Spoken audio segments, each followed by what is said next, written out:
Hello and welcome friends. आइए शुरू करते हैं हम एक नए एपिसोड को नए टॉपिक के साथ। नए टॉपिक तो नहीं है, ये पुराने ही टॉपिक हैं जो हम लोग पिछले टाइम से देखते आ रहे हैं, जैन धर्म को और बौद्ध धर्म को। आप यहाँ पर देख रहे होंगे कि यहाँ पर आपको सिर्फ बक्सा ही बक्सा नज़र आ रहा है। यहाँ बक्सा, यहाँ पे बक्सा, यहाँ बक्सा, यहाँ पे बक्सा, यहाँ बक्सा, यहाँ पे बक्सा, बक्सा ही बक्सा। चलिए आज इस सेशन में हम लोग इसी बक्से को ही पढ़ेंगे। और आपको बक्से में सबसे पहला बक्सा दिख रहा होगा जैन धर्म का, और ये दूसरा बक्सा दिख रहा होगा वो बौद्ध धर्म का। और आज हम लोग जैन धर्म और बौद्ध धर्म दोनों का कंपैरेटिव स्टडी करेंगे, यानी कि दोनों को कंपैरिजन करते हुए पढ़ेंगे। तो सबसे पहले हम लोग देखेंगे दोनों में क्या क्या समानताएं थी, उसके बाद फिर असमानताएं देखेंगे और फिर आगे उनके स्टडी को डिटेल से देखेंगे। तो चलिए शुरू करते हैं। अगर हम बात करें समानता की कि इन दोनों में क्या क्या समानताएं थी, तो हम लोगों ने देखा था कि उत्तर वैदिक काल के जो वर्णा सिस्टम, कर्मकांड, यज्ञ, पशु बलि वगैरह वगैरह के वजह से ये दोनों एग्जिस्टेंस में आए थे। तो इनमें क्या क्या समानताएं हैं? यज्ञों में जो होने वाले कर्मकांड हैं उसका खिलाफ करते थे, जात पात का खिलाफ करते थे, यानी कि जो वर्णा सिस्टम था धर्म जात के आधार पर। और ये दोनों धर्म क्या थे? नास्तिक थे, यानी इसमें ईश्वर का कोई जगह नहीं है। और ये जन साधारण की जो भाषा थी उस पर अपने उपदेशों को उपदेश दिए थे, और साथ ही उन्होंने जो साहित्य भी लिखे उसको भी जन सामान्य के भाषा में ही लिखे थे। और दोनों का दोनों क्षत्रिय थे, और दोनों ही मूर्ति पूजा के विरोधी थे। वो अलग बात है कि आगे चल करके ये लोग खुद उस कर्मकांड में घिर जाते हैं। तो ये समानताएं थी जैन धर्म और बौद्ध धर्म दोनों में। अब आते हैं कि कुछ दोनों में डिफरेंसेस भी थे, तो वो बेसिक डिफरेंसेस क्या क्या थे वो देखते हैं। उन दोनों के बीच जो असमानताएं थी वो कौन कौन सी थी? दोनों ही जैन धर्म और बौद्ध धर्म दोनों ही अहिंसा को मानते थे, लेकिन जैन धर्म अहिंसा को अधिक प्रबल या बल देते थे, यानी कि ज़्यादा जोर देते थे अहिंसा पर। इसलिए उन्होंने जो कृषि और युद्ध दोनों को वर्जित कर रखा था, क्योंकि इसमें हिंसा होती थी। और आगे देखें तो दोनों ही धर्म मानते हैं कि निर्वाण की प्राप्ति करना है, जो अंतिम अल्टीमेट गोल होगा, वो परम लक्ष्य होगा, वो निर्वाण की प्राप्ति होगी। लेकिन यहाँ पर दोनों में बेसिक डिफरेंस क्या है? जैन धर्म के मुताबिक या उसके अकॉर्डिंग अगर निर्वाण प्राप्त करना हो तो उसके लिए आपको अपना शरीर का त्याग करना पड़ेगा, यानी कि आप मरने के बाद ही निर्वाण की प्राप्ति कर सकते हैं। जबकि बौद्ध धर्म कहता है कि आप जिंदा रह करके भी निर्वाण प्राप्त कर सकते हैं। तो ये दोनों में बेसिक डिफरेंस है निर्वाण को लेकर के।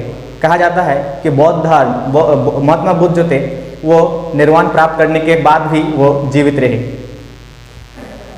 और निर्वाण की प्राप्ति के लिए जो जैन धर्म है वो कठिन या कठोर तप को, कठिन जो रास्ता है उसको चुनते हैं, यानी कठिन तप को चुनते हैं। जबकि बौद्ध धर्म इसका जस्ट ऑपोजिट है, यानी कि ये मध्यम मार्ग को चुनता है, यानी कि ये ना तो ज़्यादा अधिक कठोर तप की बात करते हैं और ना ही ज़्यादा विलास की बात करते हैं।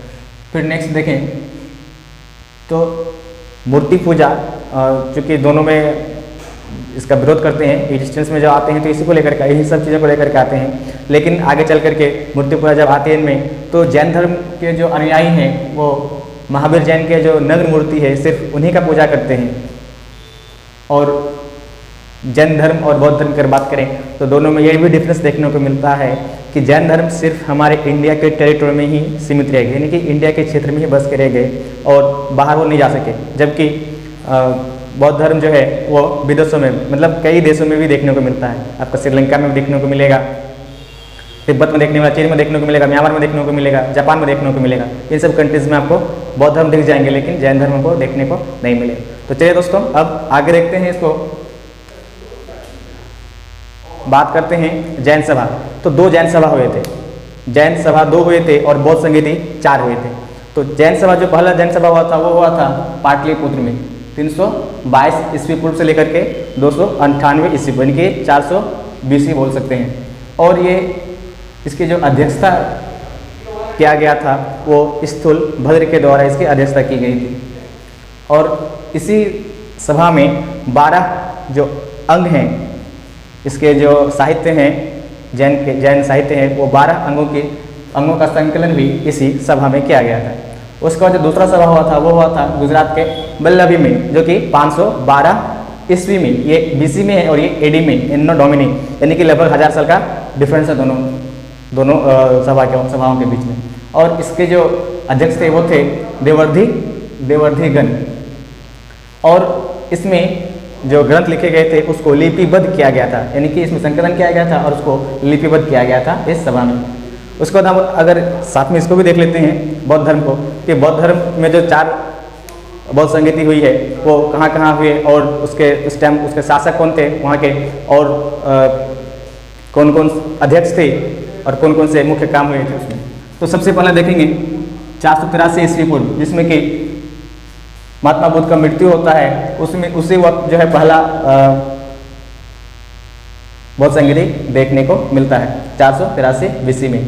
और ये जो बौद्ध संगति हुआ था वो राजगिरी में हुआ था, और अजातशत्रु के उस वक्त के वहाँ राजा थे, और इसका जो अध्यक्षता की थी वो महाकश्यप ने की थी। और इस सभा में क्या हुआ था, उपदेशों का संकलन किया गया था, यानी कि जो महात्मा बुद्ध के उपदेश थे उनको एकत्रित किया गया था।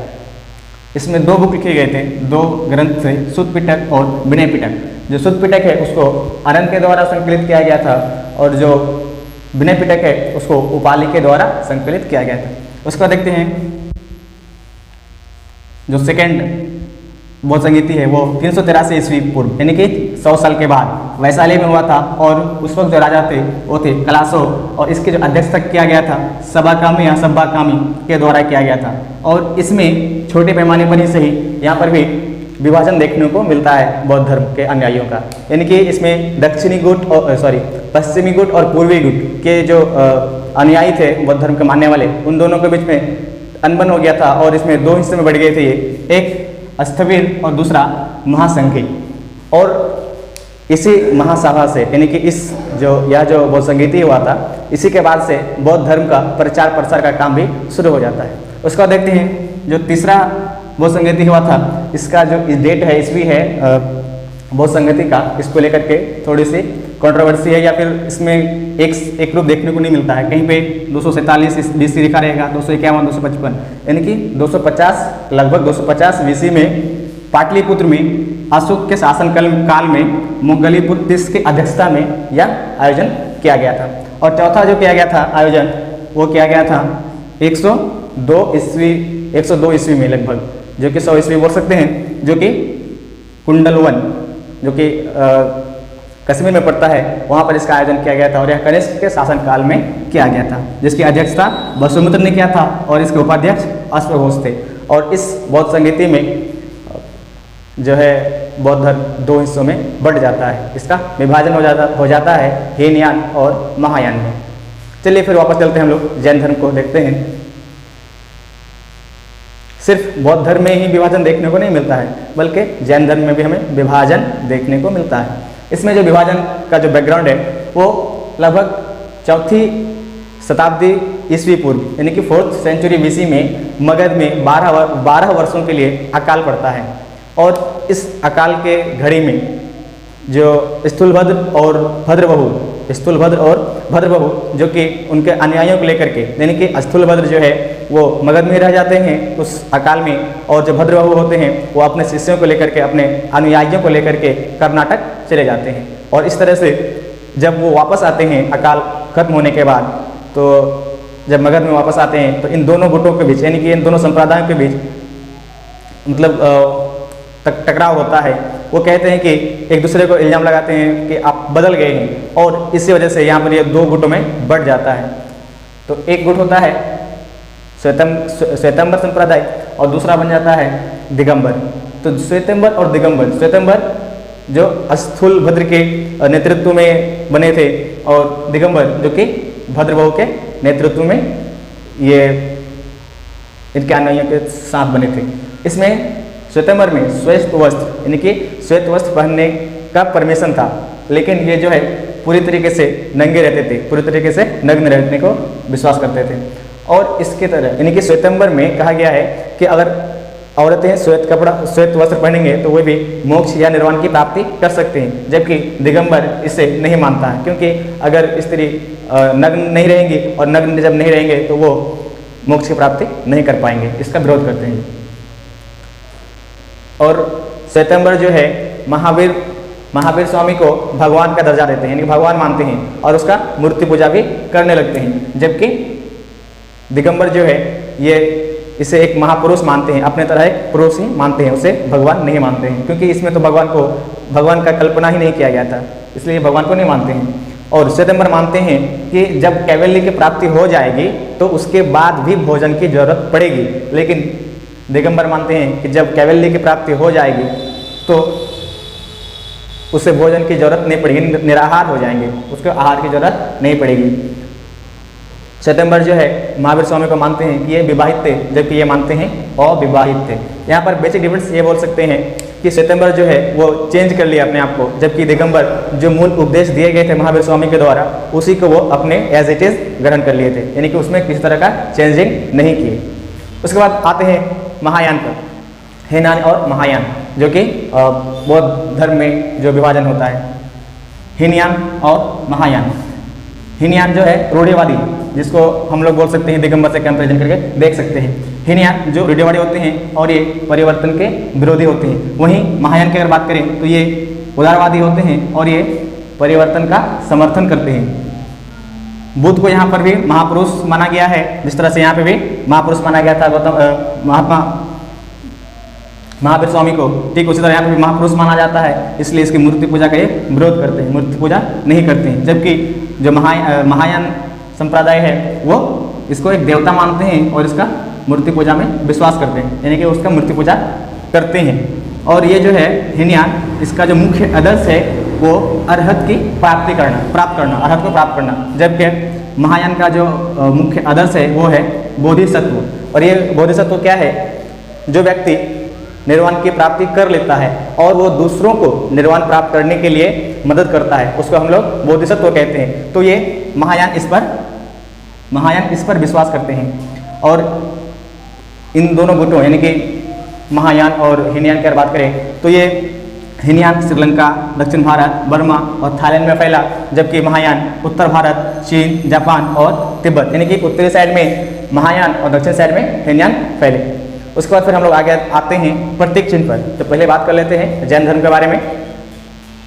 जैन धर्म से जो रिलेटेड प्रतीक चिन्ह है वो है ऋषभदेव का प्रतीक चिन्ह बैल या वृषभ या सांड। ऋषभदेव जो कि जैन धर्म का सबसे पहला तीर्थंकर हुए। वहीं अरिष्टनेमी जिसका प्रतीक चिन्ह हाथी है, पार्श्वनाथ जिसका प्रतीक चिन्ह सर्प है, और महावीर स्वामी जिसका प्रतीक चिन्ह सिंह है। अब आते हैं बौद्ध धर्म में।